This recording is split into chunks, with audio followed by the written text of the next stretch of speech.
Assalamualaikum warahmatullahi wabarakatuh. Malam ini, kita akan menelusuri rahasia gelap yang tersembunyi di balik gemerlap tol. Sepanjang jalan, 9 restoran nasi berdiri megah, milik seorang wanita bernama Bu Haji di mata orang. Ia dermawan dan ramah, namun di balik senyumnya tersimpan rahasia yang mengerikan. 7 makhluk tak kasat mata dan perjanjian yang menuntut harga yang tak bisa dibayar dengan uang. Banyak karyawan hilang tanpa jejak, dan bayangan-bayangan malam selalu mengintai mereka yang lengah. Bayangkan kalian duduk menikmati nasi hangat, tiba-tiba merasakan tatapan yang tak terlihat, napas dingin di leher, atau suara-suara yang tidak seharusnya ada di ruang kosong. Malam ini, kita akan mengungkap kengerian di balik ritual gelap yang menjaga 9 restoran itu, dan menunggu siapa yang menjadi tumbal berikutnya. Nama Bu Haji dikenal luas di sepanjang jalur tol lintas provinsi. Para sopir bus malam, pengemudi truk logistik, hingga keluarga yang mudik hafal betul papan nama restoran. Nasinya yang berdiri megah di 9 rest area berbeda. Warungnya selalu ramai, nasinya pulen, lauknya murah. Dan entah mengapa saya lalu terasa pas di lidah siapapun yang makan di sana. Bu Haji dikenal sebagai perempuan parubaya yang ramah, berjilbab rapi, rajin bersedekah, dan sering menyumbang pembangunan musala di sekitar rest area. Setiap pembukaan restoran baru, ia selalu mengundang tokoh agama setempat, memotong pita dengan doa panjang, dan menyebut usahanya sebagai rezeki dari Allah. Namun, tak ada yang benar-benar tahu dari mana modal awalnya berasal. Dalam waktu kurang dari 7 tahun, 9 restoran berdiri di titik-titik strategis yang mustahil didapat tanpa koneksi kuat atau uang nyaris tak terbatas. Anehnya, Bu Haji bukan berasal dari keluarga kaya. Dulu ia hanya pedagang nasi kecil di pinggir terminal, nyaris bangkrut, sering diusir karena tak mampu bayar sewa. Perubahan hidupnya terlalu cepat, terlalu mulus. Beberapa karyawan lama mulai merasakan kejanggalan. Setiap restoran Bu Haji selalu memiliki satu ruangan tertutup di bagian belakang. Bukan gudang, bukan kantor, dan tidak pernah dibuka di siang hari. Pintu kayunya tebal, selalu terkunci. Dan jika malam tiba, suhu di sekitar ruangan itu turun drastis. Karyawan yang membersihkan dapur sering mengeluh mendengar suara langkah kaki dari ruang tersebut. Padahal tidak ada siapapun. Kadang terdengar seperti orang berbisik. Kadang seperti suara napas berat yang menempel di telinga. Bu Haji melarang keras siapapun mendekati ruangan itu. Wilayah pribadi, katanya singkat, dengan senyum yang tak pernah sampai ke mata. Seorang karyawan senior bernama Arman pernah melihat Bu Haji keluar dari ruangan itu menjelang subuh. Wajahnya pucat, matanya merah, dan di pergelangan tangannya tampak bekas goresan seperti kuku panjang. Ketika ditanya, Bu Haji hanya menjawab, ia kelelahan karena terlalu banyak berdoa malam. Sejak hari itu, Arman mulai memperhatikan hal-hal kecil yang sebelumnya terabaikan. Restoran Bu Haji tidak pernah benar-benar sepi, bahkan di jam-jam rawan. Jika rest area lain tutup lebih awal, restoran Bu Haji justru semakin ramai. Pelanggan datang dengan wajah kosong, makan cepat, lalu pergi tanpa banyak bicara. Lebih aneh lagi, beberapa pelanggan mengaku tidak ingat pernah berhenti di rest area tersebut, meski struk pembayaran ada di saku mereka. Di balik kedermawanannya, Bu Haji menyimpan kehidupan pribadi yang tertutup rapat. Ia tidak pernah terlihat bersama pasangan laki-laki, tidak memiliki anak, dan tinggal sendiri di rumah besar dekat salah satu rest area utama. Rumah itu selalu gelap, meski listrik menyala, dan jarang ada tamu yang bertahan lama di dalamnya. Malam-malam tertentu, aroma dupa bercampur amis darah tercium dari belakang restoran utama. Karyawan mengira itu bau selokan atau bangkai tikus, tapi aroma itu selalu muncul bertepatan dengan hari-hari tertentu dalam penanggalan Jawa. Hari di mana, tanpa mereka sadari, perjanjian lama sedang diperbarui. Selalu tenang, sesuatu yang bukan manusia sedang menghitung berapa lama lagi sebelum harga sesungguhnya harus dibayar. Arman mulai merasa bahwa keganjilan di restoran Bu Haji bukan sekadar perasaan. Ia sudah bekerja hampir 5 tahun. Cukup lama untuk tahu ritme tempat itu dan cukup lama untuk menyadari bahwa ada sesuatu yang hidup berdampingan dengan mereka. Tanpa pernah terlihat, kejanggalan pertama muncul dari pola. Setiap restoran Bu Haji selalu memiliki satu karyawan tetap malam yang jarang berganti. Mereka tidak pernah mengeluh lelah, jarang sakit, namun perlahan berubah. Wajah menghitam, mata cekung, dan emosi yang datar. Jika salah satu dari mereka resign atau menghilang, dalam hitungan hari akan muncul pengganti dengan karakter yang sama, seolah posisi itu bukan milik manusia. Suatu malam, Arman mendapat giliran lembur di restoran keempat rest area yang dikenal paling ramai oleh bus malam. Saat jam menunjukkan lewat tengah malam, Suasana dapur mendadak sunyi, kompor menyala sendiri, air mendidih tanpa disentuh, dan panci bergetar pelan seakan ada yang meniup dari dalamnya. Arman mendengar suara berdesis di dekat telinganya. Jangan menoleh. Ia terpaku. Keringat dingin mengalir di punggungnya. Dari sudut matanya, ia melihat bayangan tinggi berdiri di dekat rak bumbu. Bayangan itu tidak memiliki kaki, namun tubuhnya panjang dan berlapis seperti asap hitam. Sejak malam itu, Arman mulai melihat, bukan dengan mata, tapi dengan perasaan yang menusuk kepala. Ia bisa merasakan kehadiran yang berbeda di setiap restoran, meski wujudnya tak pernah sama. Ada yang berat seperti beban di dada, ada yang dingin menusuk tulang, ada pula yang membuat pikiran kotor dan emosi mudah meledak. Arman kemudian menyadari satu hal mengerikan. Bu Haji memelihara 7 jin. 7 makhluk tak kasat mata itu bukan Semper. Mereka terikat pada Bu Haji melalui perjanjian lama. Masing-masing memiliki tugas khusus, dan masing-masing tinggal di restoran yang berbeda. Jin pertama dikenal sebagai penarik rezeki. Tugasnya memikat manusia datang tanpa alias jealous. Jin kedua adalah penjaga wilayah, membuat restoran Bu Haji selalu lolos dari razia dan masalah hukum. Jin ketiga berperan sebagai penghisap tenaga, menyedot vitalitas karyawan agar operasional berjalan tanpa henti. Namun yang paling ditakuti Arman adalah jin keempat dan kelima. Yang keempat adalah penyesat batin. Bisikannya halus, membuat manusia melakukan hal-hal yang bertentangan dengan nurani tanpa merasa bersalah. Yang kelima adalah Algojo Tumbal, bertugas mengambil manusia yang sudah ditandai. 2 jin terakhir tidak pernah menetap. Mereka berpindah-pindah, muncul saat ritual besar dilakukan. Aura mereka paling pekat, paling mematikan. Arman pernah melihat Bu Haji berbicara sendirian di dapur saat semua karyawan pulang. Bibirnya komat kamit, bahunya turun naik seperti menahan emosi. Sesekali ia menunduk, seolah mendengar perintah, lalu mengangguk pelan. Sebentar lagi gumam Bu Haji yang ini cocok. Keesokan harinya, seorang karyawan baru dipindahkan. Mendadak ke restoran itu tanpa alasan jelas. Sejak mengetahui keberadaan 7 peliharaan itu, Arman hidup dalam ketakutan. Ia merasa diawasi, diuji dan ditimbang. Setiap kesalahan kecil terasa seperti ancaman. Setiap malam ia bermimpi berada di ruang gelap tanpa pintu, dikelilingi suara orang mengunyah nasi dengan rakus. Yang paling mengerikan adalah kesadaran bahwa jin-jin itu bukan sekadar pelayan. Bu Haji, mereka juga pemilik. Tidak ada karyawan yang berani bertanya apa fungsi ruangan tertutup di belakang dapur restoran utama Bu Haji. Mereka hanya tahu satu hal, setiap kali pintu ruangan itu dibuka, selalu ada sesuatu yang berubah. Malam-malam tertentu, Bu Haji memerintahkan semua karyawan pulang lebih awal. Tidak ada lembur, tidak ada pengecualian. Bahkan supervisor pun dilarang berada di area restoran setelah jam yang ditentukan. Alasannya selalu sama, ada urusan pribadi dan doa khusus. Namun Arman tahu, itu bukan doa biasa. Ia pernah tertinggal karena mengambil jaket di loker. Saat melintas di dekat dapur, ia mendengar suara benda diseret perlahan. Bukan suara kursi, bukan pula meja. Suara itu berat, seperti sesuatu yang basah diseret di lantai. Dari balik celah pintu dapur, Arman melihat Bu Haji berdiri menghadap ruangan terlarang itu. Tangannya memegang nampan besar berisi nasi putih, lauk pauk lengkap, dan mangkuk kecil berisi cairan gelap yang baunya menusuk hidung. Pintu ruangan dibuka. Udara dingin langsung menyembur keluar, membuat lampu dapur berkedip. Bu Haji masuk tanpa ragu, lalu menutup pintu dari dalam. Arman ingin pergi, tapi kakinya terasa tertancap ke lantai.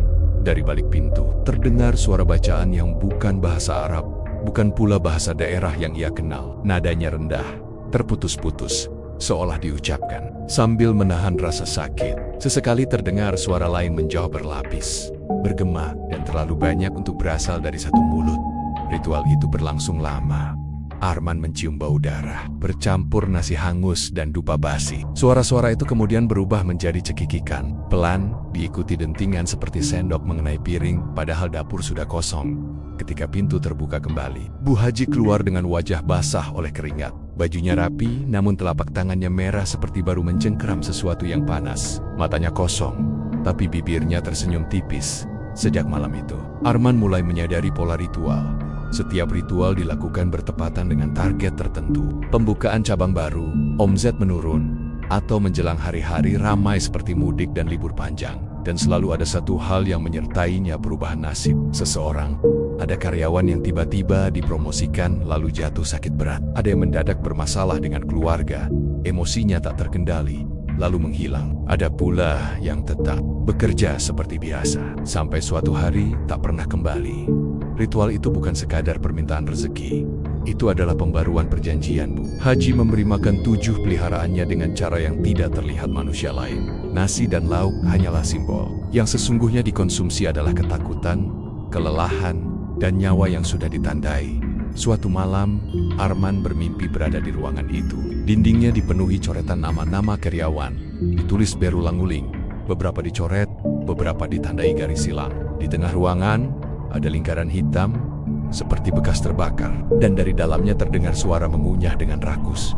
Ia terbangun dengan tubuh gemetar keesokan harinya. Bu Haji memanggil seorang karyawan perempuan yang baru 3 bulan bekerja. Alasannya sederhana, dipindahkan ke restoran lain, restoran yang dikenal paling berat. Perempuan itu tersenyum gugup, tak tahu apa yang menantinya. Arman ingin memperingatkan, tapi lidahnya keluh. Setiap kali ia mencoba bicara, kepalanya sakit luar biasa. Seolah ada tangan tak terlihat yang menekan dari dalam. Ia akhirnya sadar siapapun yang terlalu tahu akan segera masuk daftar, dan ritual di balik dapur itu akan terus berlangsung selama masih ada manusia yang bisa dijadikan pembayaran. Karena bagi Bu Haji dan 7 peliharaannya, keberhasilan bukanlah soal uang, melainkan tentang kepatuhan terhadap perjanjian gelap yang tidak mengenal belas kasihan. Dan Bu Haji, perlahan tapi pasti, bukan lagi manusia yang memegang kendali penuh. Ia hanya penjaga sementara yang suatu hari akan diminta membayar hutang yang tak mungkin dilunasi dengan doa. Di balik kesuksesan 9 restoran, 7 makhluk tak kasat mata terus bekerja, menghitung jumlah nyawa yang sudah diambil dan jumlah yang masih kurang. Tidak semua perjanjian gelap dimulai dengan darah. Sebagian bermula dari kesepian yang lama dibiarkan menganga. Bu Haji bukan selalu perempuan sekeras dan sedingin sekarang. Arman pernah mendengar cerita samar dari karyawan lama yang sudah pensiun. Dulu, sebelum restoran-restoran itu berdiri, Bu Haji dikenal pendiam, tertutup, dan sering terlihat menangis sendirian di warung kecilnya. Ia tidak memiliki keluarga dekat, tak punya tempat bersandar, dan hidup dengan rahasia yang ia kubur dalam-dalam demi menjaga nama baik. Rahasia itu menjadi celah. Jin tidak datang begitu saja. Mereka datang saat batin seseorang retak, saat manusia butuh pengakuan, kendali, dan pelarian. Bu Haji mendapatkan semuanya melalui bisikan yang mula-mula terdengar seperti doa yang dijawab. Pada awalnya, bisikan itu lembut, menguatkan, meyakinkan bahwa ia tidak sendirian, bahwa keinginannya tidak salah, bahwa dunia yang menolaknya justru layak ditundukkan. Jin penyesat batin bekerja dengan sabar, menenun kata demi kata ke dalam pikiran Bu Haji. Kau hanya perlu berani jujur pada dirimu sendiri. Bisikan itu semakin sering datang di malam hari, saat Bu Haji sujud terlalu lama, saat air mata jatuh ke sajadah, saat ia merasa doanya tidak pernah sampai. Dari sanalah jalan lain ditawarkan, bukan sebagai dosa, melainkan sebagai solusi.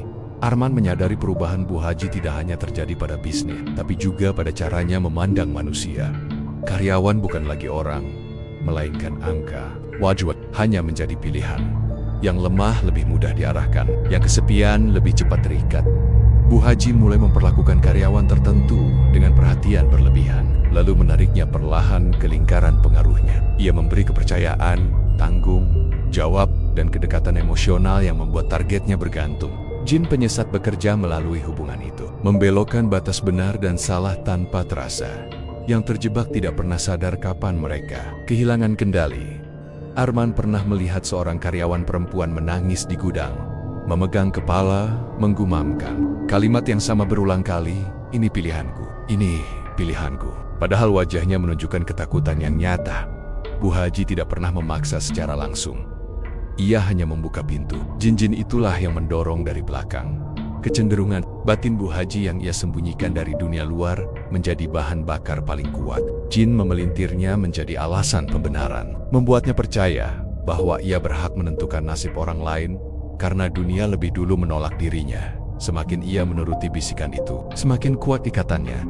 Pada tahap tertentu, Bu Haji teknologi membedakan suara pikirannya sendiri dan perintah jin. Ia berbicara sendiri, tertawa pelan tanpa sebab, lalu mendadak murung seperti kehilangan sesuatu. Jin penjaga wilayah memastikan tak ada orang luar, yang tidak ada pengumuman resmi ketika karyawan menghilang, tidak ada laporan polisi, tidak ada pesan perpisahan. Nama mereka hanya pelen-pelen dihapus dari jadwal kerja, seolah tak pernah ada awalnya. Satu orang, seorang pria bernama Dedi, bagian cuci piring di restoran ke-6, ia dikenal pendiam, jarang mengeluh, dan selalu mengambil shift malam jika diminta. Suatu pagi, ia tidak datang, teleponnya tidak aktif, rumah kontrakannya kosong, barang-barangnya masih lengkap, seperti ditinggal sebentar lalu tak pernah kembali. Bu, Haji berkata Dedi mengundurkan diri mendadak karena urusan keluarga. Tak ada yang berani membantah.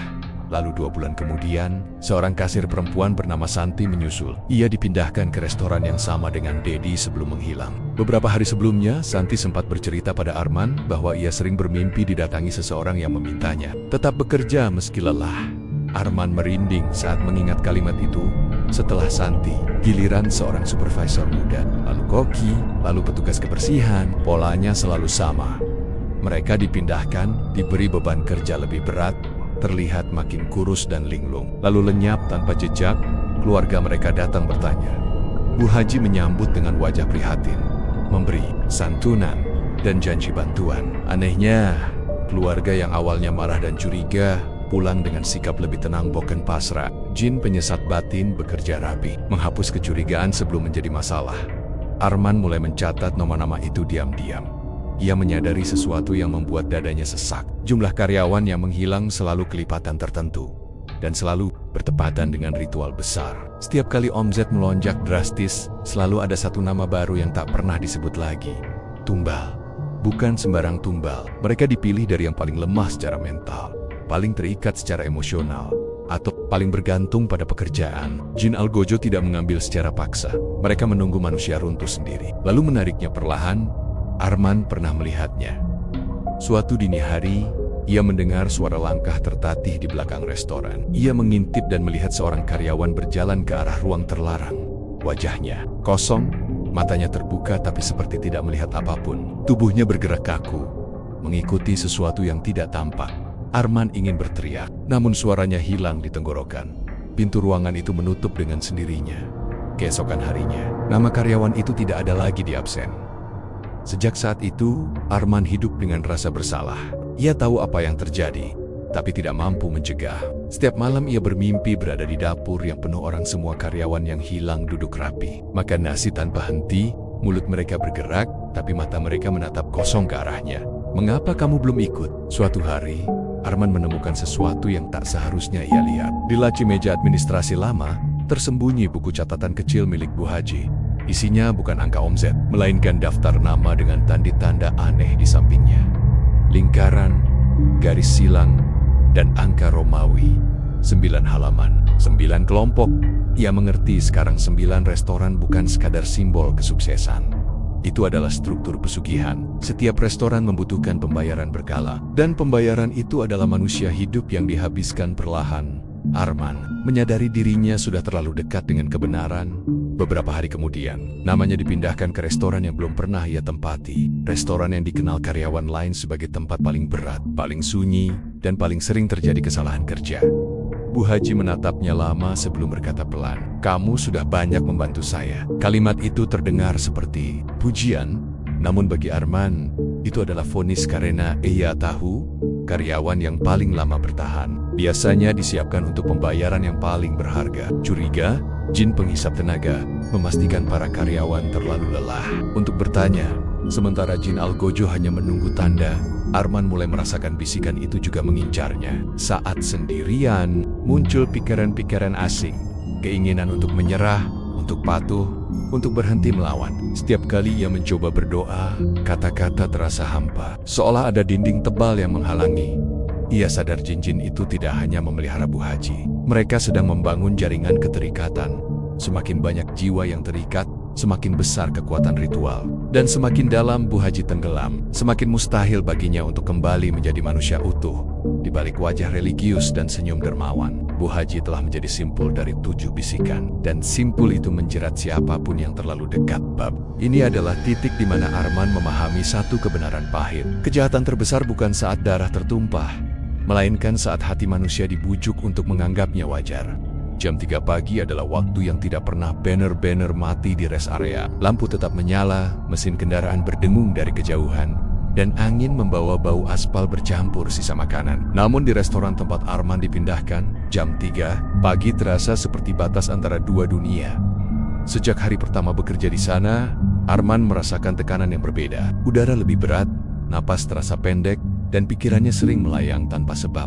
Setiap langkah di dapur seperti diawasi, bukan oleh manusia, melainkan oleh sesuatu yang berdiri terlalu dekat, terlalu diam. Karyawan di restoran itu sedikit, dan aneh, mereka jarang berbicara, bekerja nyaris tanpa suara, dan hampir tidak pernah saling menatap. Jika ada yang tertawa, tawanya berhenti mendadak seolah ditegur. Jika ada yang mengeluh, ia akan jatuh sakit keesokan harinya.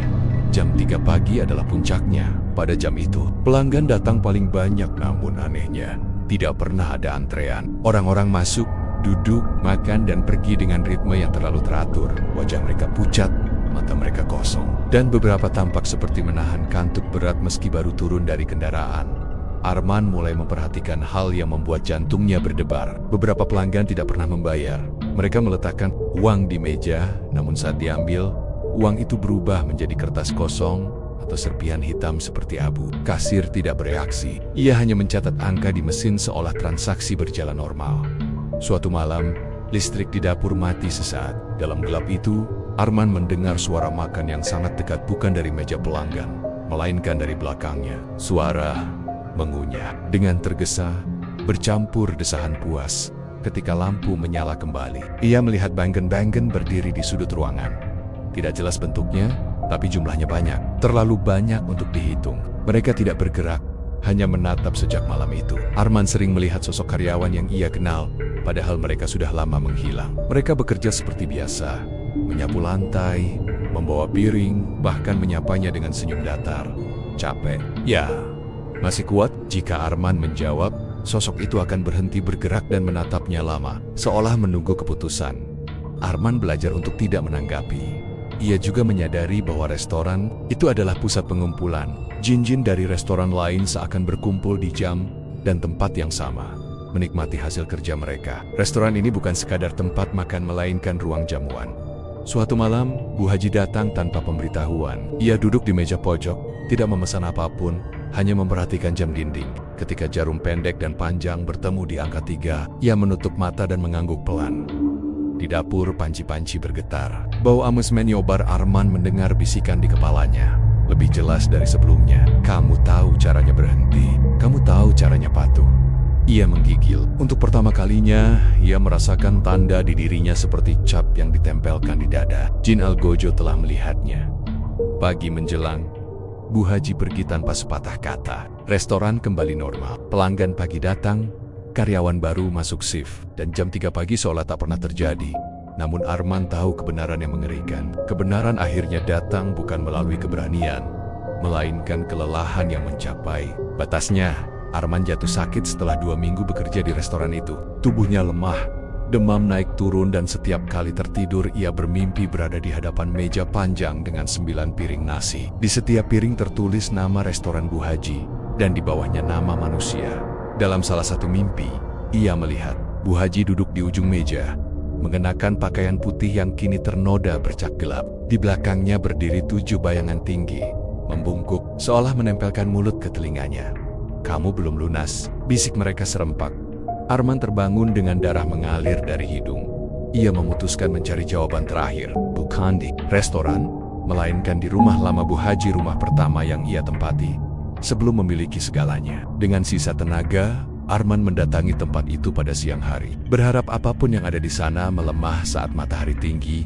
Rumah itu sunyi dan lembab, seperti ditinggalkan terburu-buru. Di ruang tengah, Arman menemukan peti kayu tua terkunci. Kuncinya tergantung di dinding, seolah sengaja ditinggalkan untuk ditemukan di dalam peti. Tersimpan dokumen lama, potongan kain ritual, dan satu buku besar bersampul hitam. Tangin Arman gemetar saat membukanya. Itulah kitab perjanjian. Tertulis jelas, dengan tulisan tangan Bu Haji yang rapi di awal dan semakin berantakan di halaman akhir. Ia menulis tentang malam pertama ia memanggil penolong, tentang janji kekayaan, tentang syarat yang harus dipenuhi, 9 simpul usaha, 7 penjaga, dan pembayaran berkala berupa jiwa manusia. Namun ada satu syarat yang membuat Arman nyaris muntah saat membacanya. Perjanjian itu bersifat menurun. Jika pembayaran terhenti, pemilik perjanjian menjadi pembayaran terakhir. Bu Haji menulis pengakuan singkat di halaman terakhir. Aku sudah memberi 8. Yang ke-9 selalu mereka minta lebih mahal. Arman mengerti sekarang. Ini, Bu Haji menunda satu pembayaran terakhir dengan mengganti-gantinya menggunakan karyawan. Namun jin-jin itu tidak bodoh. Mereka menunggu angka sempurna. 9 restoran, 9 pembayaran utama, dan yang ke-9 tidak boleh sembarang. Hari itu, Arman dipanggil ke restoran utama. Semua karyawan lain dipulangkan lebih awal. Dapur dibersihkan terlalu rapi. Jam dinding dilepas, pintu-pintu dikunci. Bu Haji menatap Arman lebih lama dari biasanya. Untuk pertama kalinya, ia tampak rapuh. "Kamu tahu sekarang," katanya lirih. Arman tidak menjawab. Dadanya terasa kosong. "Awalnya aku pikir aku bisa mengatur mereka," lanjut Bu Haji. "Aku pikir aku yang memilih. Tapi tidak. Mereka memberiku waktu."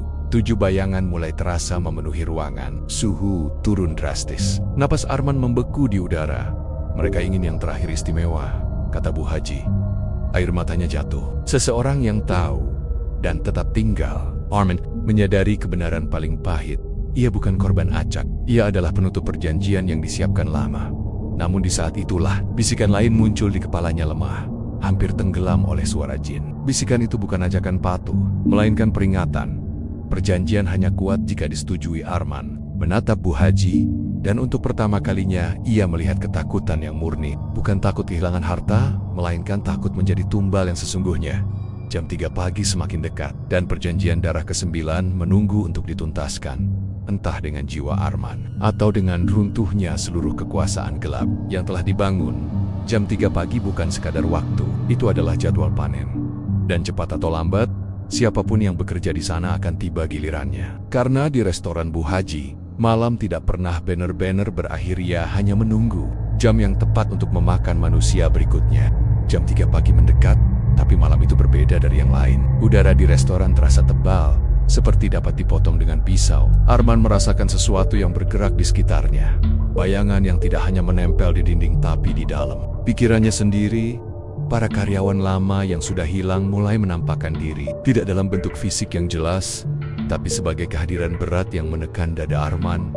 Mereka menatapnya dengan mata kosong, tetapi penuh pesan yang tak terucapkan. "Kamu akan mengerti." Bu Haji duduk di meja utama. Wajahnya pucat dan tangannya gemetar. 7 bayangan di belakangnya kini lebih nyata. Tidak ada senyum, tidak ada doa, hanya perhitungan dan ketegangan mencekam. Ruangan itu seolah menahan napas, menunggu sesuatu untuk pecah. Arman sadar bahwa tumbal tidak akan diam saja. Mereka yang sudah menjadi korban, meski terikat, memiliki kesadaran. Jiwa mereka tidak mau tinggal pasrah. Perlahan, mereka mulai memberontak. Satu persatu, bayangan karyawan yang hilang bergerak. Suara mereka menggema di dapur. Jeritan yang menjadi desisan, tawa pahit yang berubah menjadi tangisan. Jin Algojo tampak bingung untuk pertama kalinya. Mereka tidak bisa mengendalikan kekacauan yang muncul dari korban. Arman melihat kesempatan. Rasa takutnya masih ada, tapi dorongan hidup lebih kuat. Ia mencoba berbicara kepada Bu Haji, memberi peringatan tentang pemberontakan tumbal. Namun Bu Haji tidak mendengar. Ia terlalu terikat pada ritual dan janji yang ia buat bertahun-tahun. Setiap usaha untuk menghentikan kekacauan hanya membuat bayangan dan bisikan makin intens. Sementara itu, restoran menjadi medan perang tak terlihat. Peralatan dapur terbang, piring pecah tanpa disentuh, dan bau amis darah menyebar ke seluruh ruangan. Para pelanggan yang datang sebelumnya kini berubah menjadi sosok kosong, menonton dengan tatapan kosong. Mereka adalah saksi tanpa kuasa, bagian dari kekuatan gaib yang mengatur semua ini. 7 jin mulai panik. Mereka biasanya mengendalikan segalanya dengan mudah. Namun kali ini, kekuatan mereka tertahan oleh pemberontakan tumbal. Arman, meski lemah dan ketakutan, menyadari hal yang luar biasa. Jiwa yang direnggut bisa berontak, dan jika cukup banyak, mereka bisa menimpa pengendali. Bu Haji menjerit, mencoba menenangkan bayangan-bayangan itu, tetapi semakin keras ia berteriak, semakin liar. Kekuatan yang dilepaskan, suasana berubah menjadi kacau total. Semua meja terbalik, kursi terlempar, dan lampu berkedip tak terkendali. Arman berlari menuju ruang terlarang di belakang dapur. Ia tahu di sanalah kunci dari seluruh kekacauan ini, dokumen perjanjian dan simbol-simbol yang selama ini menjaga. Kekyoton Jin, tangan gemetar. Ia membuka laci dan menemukan buku besar yang ia temukan sebelumnya. Semua simbol di halaman terakhir kini bergetar, bersinar samar seperti memanggilnya untuk membuat keputusan. Dengan napas tersengal, Arman membolak-balik halaman. Bayangan-bayangan tumbal mendesak. Bisikan jin berubah menjadi teriakan. ambil alih. Payah, jangan campur urusan ini. Namun Arman mengerti satu hal. Perjanjian bisa dihentikan jika simpul terakhir dilepaskan oleh pemiliknya. Dalam situasi ini, pemiliknya bukan hanya Bu Haji, tapi seluruh ikatan yang ia bentuk selama bertahun-tahun. Jika ia berhasil memutus simpul, itu Tumbal akan bebas. Dan jin kehilangan kendali mereka. Ia membaca mantra sederhana yang tercatat di tepi halaman. Mantra yang ditulis Bu Haji sendiri sebagai jalur mundur jika sesuatu tidak berjalan sesuai rencana. Suara-suara di sekelilingnya menjadi kacau, bayangan menjerit, dan Arman merasakan tarikan kuat di dadanya, seolah jiwa-jiwa yang memberontak mencoba menembus tubuhnya. Dengan segenap tenaga, ia melantunkan kata demi kata. Hati-hati menyesuaikan napas, dan perlahan sedikit demi sedikit simbol di buku besar mulai memudar. Bayangan-bayangan Tumbal menjerit dengan keras, kemudian tampak ringan, melayang, dan hilang satu persatu ke udara malam. Jin-jin terlihat tersentak, kehilangan pijakan mereka, dan aura kekacauan mulai membini hari itu. Rest area sunyi. Hanya terdengar desiran angin dan deru kendaraan yang berlalu-lalong jauh di jalan tol. Di restoran utama Bu Haji, lampu masih menyala redup, mencerminkan bayangan panjang di lantai keramik. Namun di balik semua itu, keberadaan Bu Haji tidak lagi sama. Ia duduk di kursi, tubuhnya lemah, tangan gemetar dan mata merahnya berkaca-kaca. 7 jin peliharaannya yang biasanya tegak, kuat, kini tampak surut. Seolah kehilangan energi, Arman berdiri di tengah dapur, napas tersengal, hati masih bergetar. Ia tahu malam sebelumnya bukan sekadar kekacauan biasa. Itu adalah puncak pemberontakan. Para Tumbal, jiwa-jiwa karyawan yang telah direnggut kini membebaskan diri. Jin-jin yang selama ini menjadi penjaga dan algojo kehilangan pijakan mereka. Restoran yang biasanya penuh aura gelap kini terasa ringan seperti semua beban terangkat. Sekaligus Bu Haji menatap Arman, bibirnya bergetar. Ia mencoba berbicara, namun kata-kata tersangkut di tenggorokannya. Wajahnya pucat, bukan karena usia, tapi karena ketakutan yang belum pernah ia rasakan sebelumnya. Selama ini, ia memegang kendali melalui ritual. Bisikan jin don perjanjian. Darah, kini semua itu lepas. Ia menyadari dirinya lah tumbal penutup yang harus dibayar. Kenapa? Mengapa ini terjadi? Suara Bu Haji nyaris tak terdengar. Nyaris seperti bisikan. Arman menunduk. Tidak ada jawaban yang benar-benar bisa menenangkan. Ia hanya melihat wanita yang dulunya tampak perkasa, kini luluh di hadapannya, terkoyak oleh kesalahan sendiri. Semua yang pernah dipercayainya kekuatan gaib. 7 peliharaan jin. Perjanjian darah telah memutar balik dan menuntut harga terakhir. 7 jin yang dulu menakutkan kini tampak tidak berdaya. Mereka berputar-putar di udara, mencoba menarik Bu Haji ke sisi mereka. Namun setiap langkah mereka tertahan oleh energi pemberontakan tumbal yang dilepaskan. Arman beanggan-beanggan karyawan lama melayang di sekitar, membentuk lingkaran mengelilingi Bu Haji. Menatapnya dengan tatapan kosong namun penuh tuduhan. Bu Haji meronta, tangannya menangkis beanggan-beanggan itu, namun sia-sia. Ia sadar, tidak ada jalan kembali. Semua ritual, semua pengorbanan manusia yang ia lakukan, tidak bisa menebus dirinya sendiri kali ini. Perjanjian lama tidak mengenal belas kasihan. Satu-satunya hukum yang berlaku adalah hukum yang ia tanda tangani bertahun-tahun lalu. Hutang harus dibayar oleh pemiliknya jika yang lain gagal.